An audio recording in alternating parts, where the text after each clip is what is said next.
Here's the question. As an atheist, is it possible for me to have faith in anything? The short answer is yes, but let me make it clear that I am speaking for myself only. I make no claim that atheism is innately faithful or that all atheists share my feelings on this issue. There are some things that I am willing to accept on faith, depending on how we define it. Here is my working definition.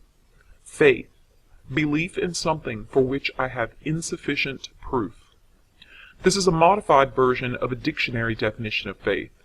Firm belief in something for which there is no proof.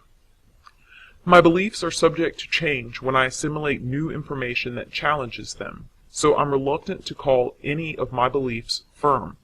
Also, my definition of faith focuses on insufficient proof rather than a complete absence of proof.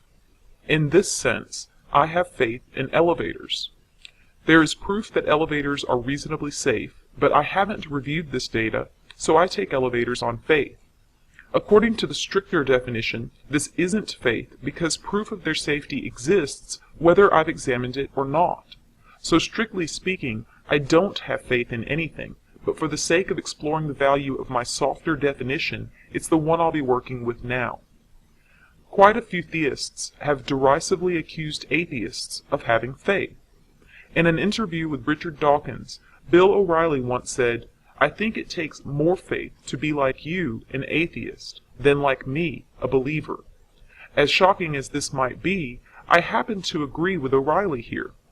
Some atheists, though not all, do possess a certain kind of faith, and it may be true that it is greater than the faith of theists. I am an atheist who has faith in humanity.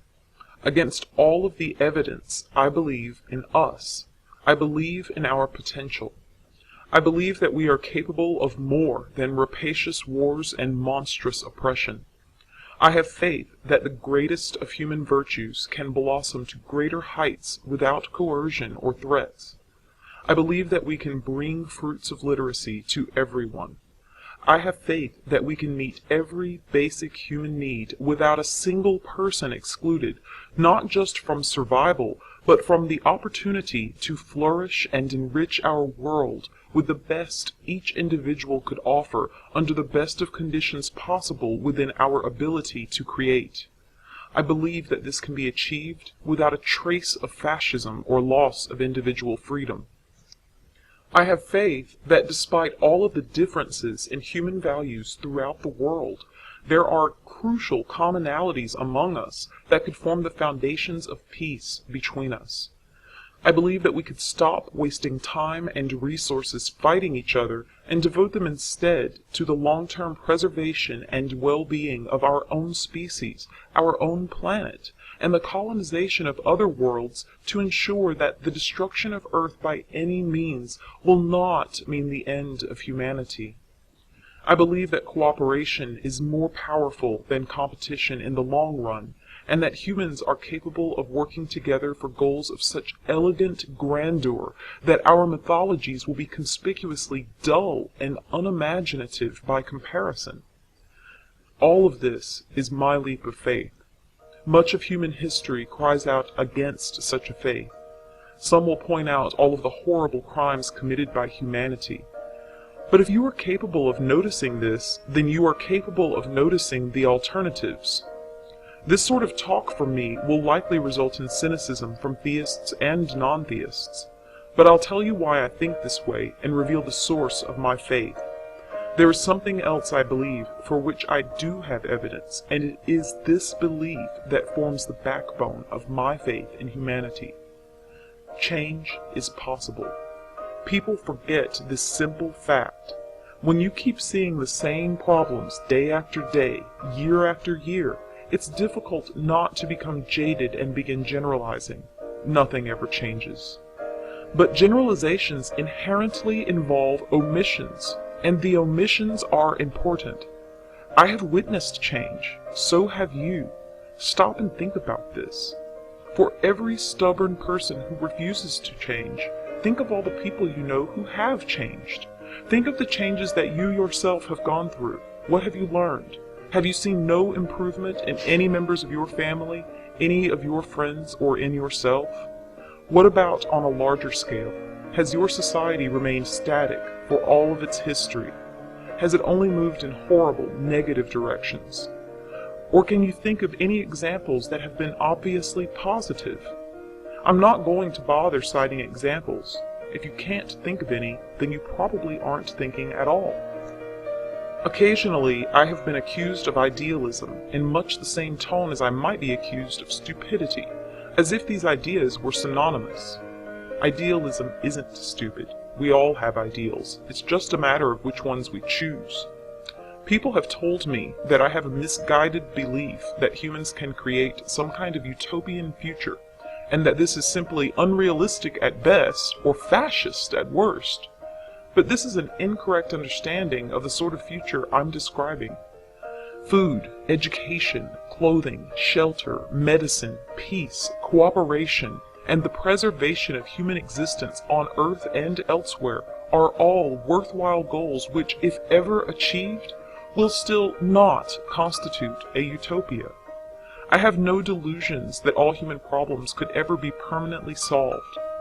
Even if all human beings were bastions of ethical perfection, we can still expect illnesses, natural disasters, and failed romances, among other tragedies, to sully any hope of a utopian existence, and to serve as heart-wrenching fuel for our most passionately creative endeavors. There are problems for which there are currently no foreseeable solutions, but I have faith that humans can solve many of the problems that we face, even if we cannot solve them all. There will always be suffering, but we can greatly minimize it. And we can do much more than that. The whole universe is out there waiting for us. We've barely begun to discover what we are capable of. Humans don't always seem worthy of such faith, but at least I know we really exist and are capable of extraordinary creativity and cooperation.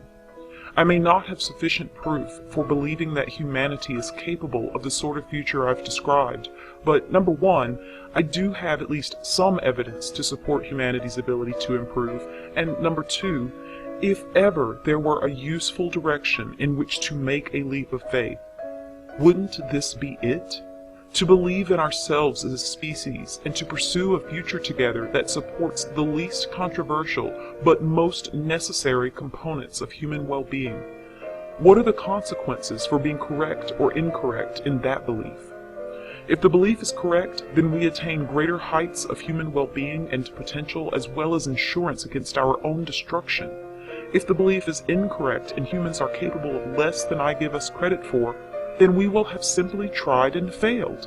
We will have pushed ourselves to humanity's fullest potential and discovered our own limits, inescapably making at least some improvement along the way, even if it turns out to be less than we'd hoped. And really, it's hard to imagine us accepting failure, isn't it? Humans went from trying to make a fire to launching ourselves off the planet. Is it really that far-fetched to think we could ever achieve a lasting peace or end world hunger? And wouldn't having faith in our ability to do these things produce better results than dismissing the possibility? I really do have faith in us. Despite all of our failures, our victories give me hope that no holy book ever could. I think cynicism is the real heresy. How much faith does it really take to believe in a God, a mystical being who has it all figured out so you don't have to?